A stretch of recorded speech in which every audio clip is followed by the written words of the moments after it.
I wrote about and I heard about, and I have a hunch that Rabbi Levin met him. So I'm going to ask him publicly if he ever met him.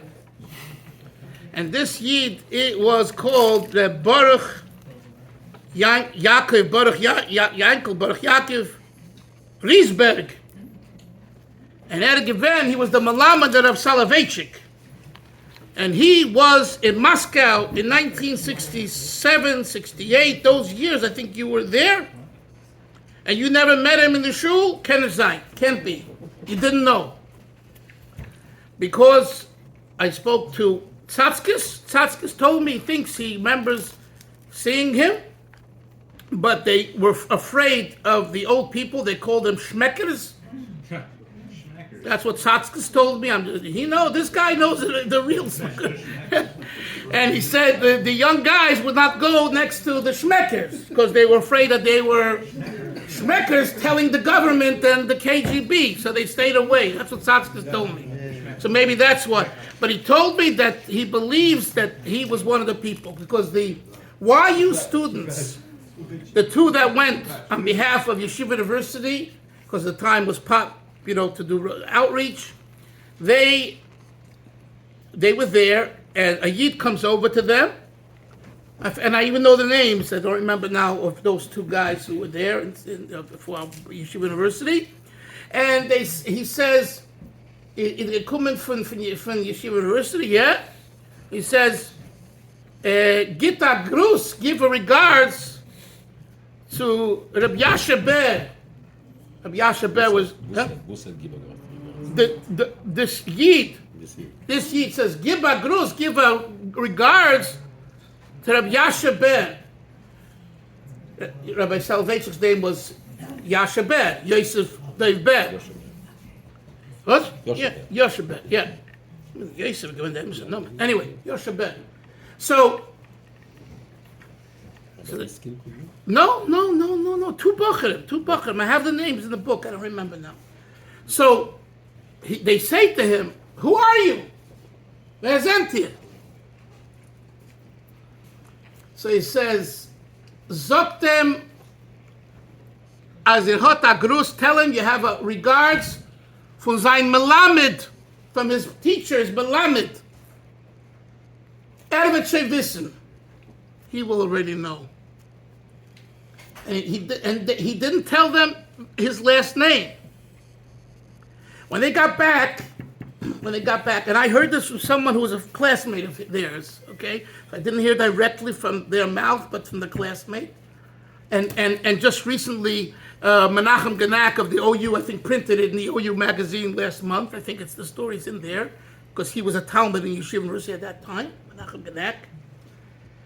So when they got back, they said, Rebbe, we have regards. He says, from who? He spoke. From who? Yankel Baruch. Baruch Yankel. Baruch Yaakov. Baruch Yankel. He says, Baruch Yaakov. Baruch Yaakov what? He says, we don't know his last name. He didn't tell us his last name. But he told us to give you the regards from your Malamed. Rabbi Soloveitchik almost fell down. He became like, what? He's still alive? Can't be. He had him as a Malamed in 1910, 1911, in Chaslavich. That was the one who taught him Tanya? Yes. And he was still alive in 1968. That's why I thought Rebbe Levin maybe knew who he is in the shul in Moscow. He used to talk about him publicly. Yes, yeah. That's the one I'm talking about. So he was like Oismensch, and he was so glad. He says, "Yes, I know. Was ein alter Mensch? Yes, he was an old man." Well, why am I telling you this story? Rabbi Soloveitchik always said that he would pump the little Yiddish Shemayim that he has, and the Varkite, he says he got it from two people, his mother and this Malamed. The Lubavitcher Malamed, he said, instilled in him the real Yiddish Shemayim. And this is Rabbi Soloveitchik. You know what kind of yid he was? He was a goy noilom. I have to tell you, Rabbi Soloveitchik was a great mensch, okay? It was a very, whether you agreed with his shittas or you didn't agree, he was a great mensch. And he says his Yiddish Shemaim didn't come from his father, Reb Moshe, or Zayd, Reb Chaim. And they were great mensch and Eichit. It came from his Lubavitch Melamed when he was 10 years old in the Cheder in Chaslavich. And that's what Lubavitch is.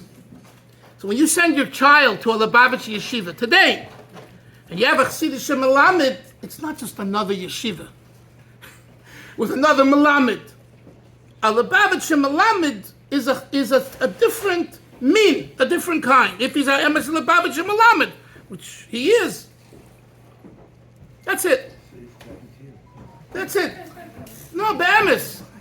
And these things, it's like, you can't debate this on paper. What's the rate of attrition? Attrition means how many people leave the yeshiva. And what's this? You're going to make the studies. There's no studies. There's no. Laza. It's in the bones, in the beinet. It's in the bones. And I can tell you from my Melamdim, who mostly were the Polish Lubavitchers that survived the war, that the love that they imbued in us, I feel it now. Rabbi Ushbal, Rabbi Bukit, they lost everything in the war. Rabbi Garfinkel, right here on Ocean Parkway. And what they gave over is beyond learning. Rabbi Garfinkel was he had such great hasbara. His hasbara, his explanation of a piece of Gemara was phenomenal. But that's not what made him special to us. What made him special is his love, his varmkeit. You know what I'm saying? And this you see with Rabbi Soloveitchik. So when we talk about Yud Kislev, the Yud Kislev of the Mittler Rebbe, it extends itself in to us today. It's not something of 194 years ago by Russian Chassidim, by big Chassidim, and we're celebrating. It's Thanksgiving. You need to have turkey on Thanksgiving. You need to celebrate Yud Kislev. Not what kind of Lubavitcher are you? Is that the way to celebrate? Is that Lubavitch? Is that a celebration? Or that's a routine thing? We gather together to have Thanksgiving dinner, lahavdil. So we're gathering together to speak about the Mittler Rebbe Selechai. Good news. We'll have turkey on Thanksgiving. You got it. But you understand in the Kudah, it's a different reality. And we have to say it, and we have to live it, and we have to share it. Because I was telling my wife, just yet this week, I get either a WhatsApp or an email from someone. I never heard of him before. He says, I was watching one of your shiurim online. I would like to maybe learn more or whatever about Chabad. Where does he live? He lives in the modern Orthodox area, Teaneck, New Jersey. Teaneck, New Jersey is MO town. MO means modern Orthodox. MO is what? And you know what he writes to me? I'll tell you what he writes to me. I'm going to say it by Farbrengen because it's Yud Kislev. Because the Mittler Rebbe wants to be proud of Lubavitchers. He says, I started to learn Chasidus, Chabad Chasidus. And then I took David Berger's book he wrote against Lubavitch, and I tore it up. The first time I've ever gotten such an email. I tore it up. And he's not a Lubavitcher yet. He says, but I was led to believe that, the Litvische, the Snagdim, and the other, this is where it's at. And I started to learn Chasidus. And I see it's a whole different world. And it's a different neighborhood. He said, oh, this makes my Gemara emes. You understand? And I'm thinking about it. We've been going back and forth this whole week, and he's writing me mamish pages of emails. And when you learn Chasidus, you have to learn Chasidus. You have to learn some Chasidus. Rabbi Levin, I know, is a Gavaldic Chasidus teacher. I'm sure he teaches Chasidus. and others. There's no excuse not to learn Chasidus. You're too tired to come. Go online. You can learn Chasidus online. You can read Chasidus. But really, it's best to learn from a teacher. You need a Masoida, you need a background, and you need a Mahalach. In the world of Torah, there's the Eifen Halimud, right? You go to Telz, you don't get Reb Chaim Brisker's derech. In Telz, you get Reb Chaim Telzer. In fact, in Telz, if you say Stam Reb Chaim, it's not Reb Chaim Brisker. It's Reb Chaim Telzer. So if you want the Brisker derech, don't go to Telz. If you want Reb Chaim Telzer's derech, don't go to Brisk. And by the way, the Rebbe gehalten from Telzer derech and learn. How do I know? The Rebbe held of that. How do I know? A story with Reb Nissen and Yossel the Rosh Hashiva, Goldberg. Bekitzer, that 1955, there were Moroccan students in the Lubavitch Yeshiva in Brunois, right? And they had cousins in another yeshiva, it was called in England, I forget now the name, a literacy yeshiva. And they, during their vacation, they would meet and they would talk and learning. And they saw those chevra, they knew very well, and these guys didn't know as well. So they said, we want to transfer to the Litvish yeshiva in England. So the Anhola, they didn't want to lose their students. So Nissen Neman was the mashpia, and he went, I think the first time to the Rebbe was 55 or 56, first time that he came to the Rebbe. And he went in, he says, I'm here, and I have a shlichus from the Anhola that we're losing our students, what can we do? So the Rebbe had on his table, so those should know, on the Rebbe's table were shiurim, kaiftzim, from Telz, 1955. And the Rebbe said, here, to Reb Nissen, give this over to Reb Yossel Goldberg, tell him to start teaching them some of the shiurim from here. They will like it, because the way the limud of the Telzer, based on Reb Chaim Telzer, was a very geschmacka way of learning. I don't want to, whatever, it's for another time what that means. Different than the Brisker and different than Mir, different mahalach in learning, but a very geschmack. You imagine the Lubavitch Rebbe has the koiftzim, the shiurim that are being learned that will in Telz on his desk, and he gives it. And he says, tell him, Reb Yosef Goldberg, he should start. And when Reb Nissen brought it back and he gave over the message to Reb Yosef Goldberg, he said, I'm not used to this way of learning. Oh, but the Rebbe goes up. So he took it and got of it. And he and guess what? He gave shiurim. He gave shiurim based on that, and the Bocharim stayed. The Moroccan Bocharim did not leave. But we're talking about the nekuda of that learning Chasidus. Learning Chasidus brings this Yiddish Shemayim. I'll tell you a story. L'chaim. About what Yiddish Shemayim is. And when I say this story, it's a one-of-a-kind story. But it's the perspective. This story happened in 1970 or 71 and 770.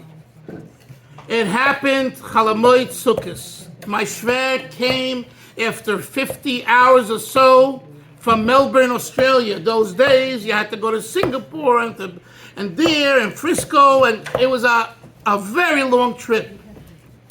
And he comes to 770. It wasn't like today, Simchas Beis HaSheva, singing and dancing. It was dark. 12, 1 o'clock, 770 was shut, but still, people with Farbrengen and people Sukkos. He comes into 770, the lights are off. He sees no one except one person who might be his chaver, a little older, a little younger, Naftali Astulin. He's a Russian chassid, Salmalei Astulin's son. And he's there. Naftali's there. My shver knew him. They knew each other somehow. So my shver says to Naftali, Efsha hoste epis essen. It's like 1, 2 in the morning. Maybe you have something to eat. You're starving. Sukkahs. You hear this, Chevra? In Lubavitch, we don't drink out of the sukkah. And my shver didn't drink for 50 hours or 30 hours. Could you imagine that? This isn't from here to Los Angeles or here to Florida for 2 hours, 4 hours. 30 hours he didn't put anything in his mouth. 35 hours. So he's starving. He comes into 770. He sees Naftali.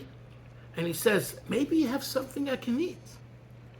And Naftali, it's 2 in the morning. Everything is shut down. Naftali says, listen, where can I get food? He says, Reb Chaim, his name was Chaim. Reb Chaim, he says, ich hab Brot. I have bread. Aber es ist harte Brot. It's hard, stale bread. And my shver says, give it to me. Please give it to me. A piece of bread, I'm starving.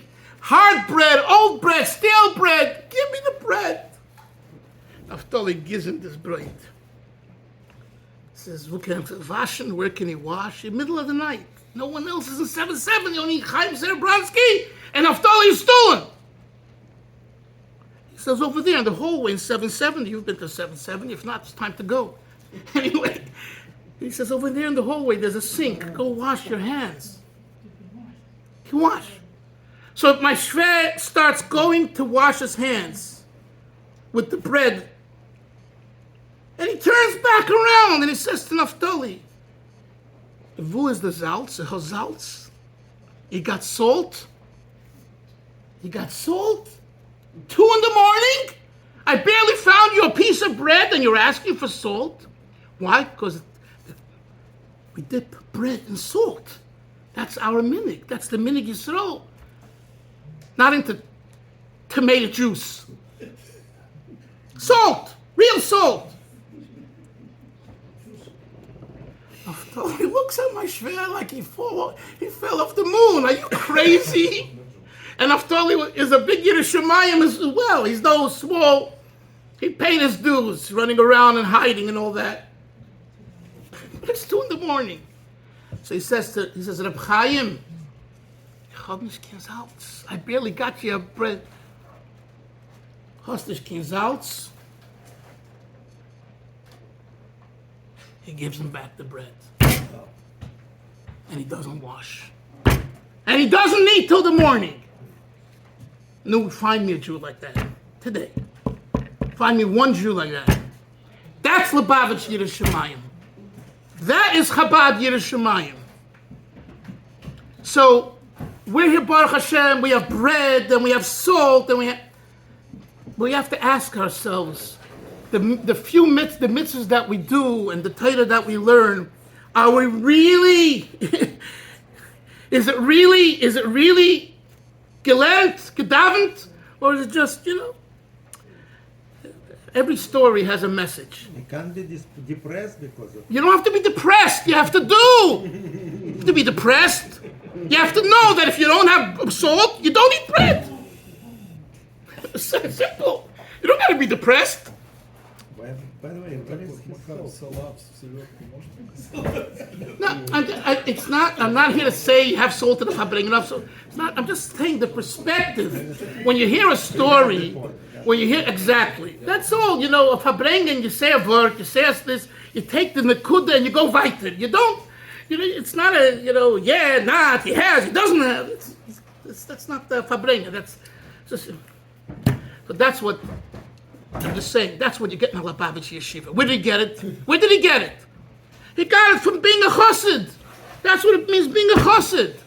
A chassid doesn't give up. A chassid goes to the end. You don't give up because there's a difficult situation. There's many difficulties. Life is difficult. Can anyone say here that life is not difficult? If you could say that, you have to be locked up. You're not normal. Life is difficult.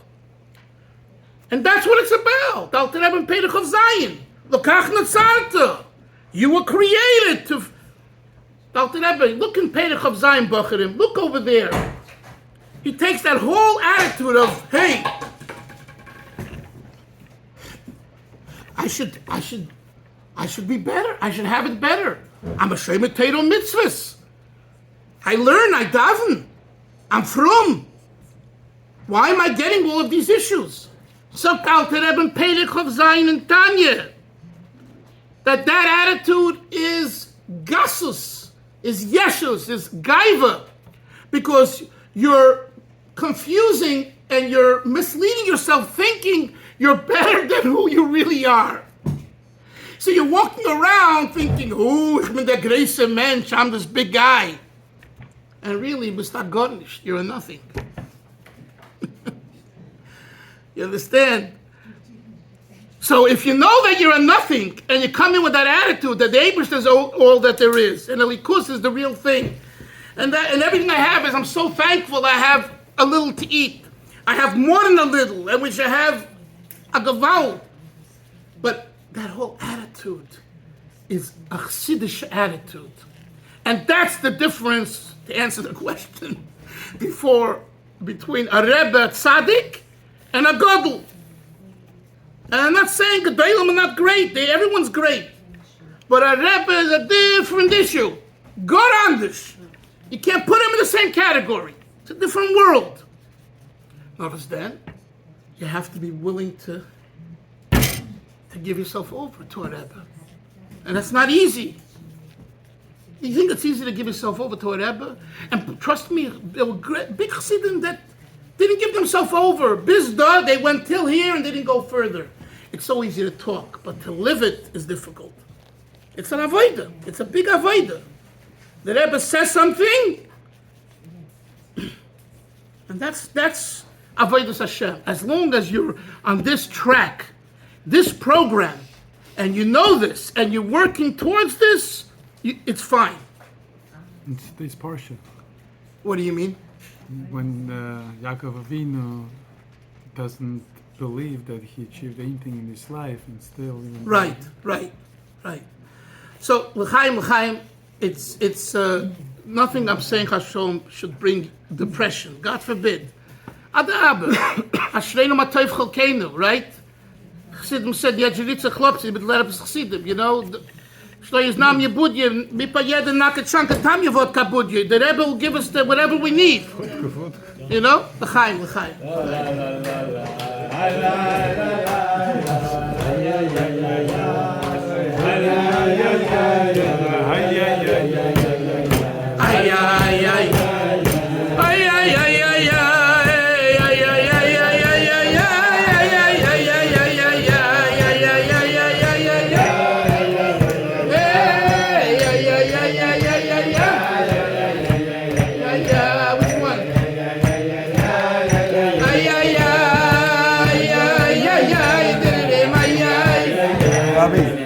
Откуда вам подать? Где это? Прямо здесь лежат брошюрки маленькие. Очень интересно.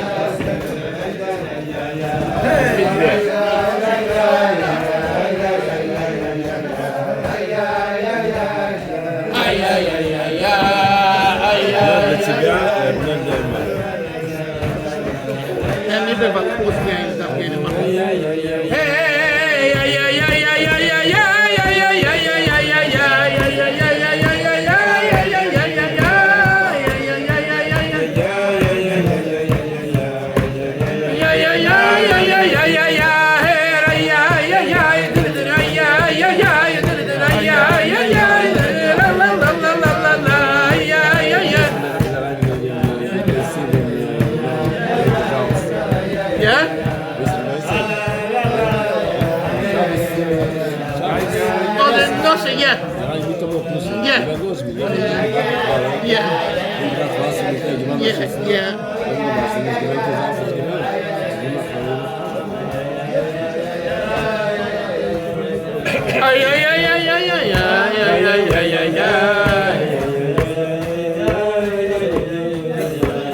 Rebbe will take over.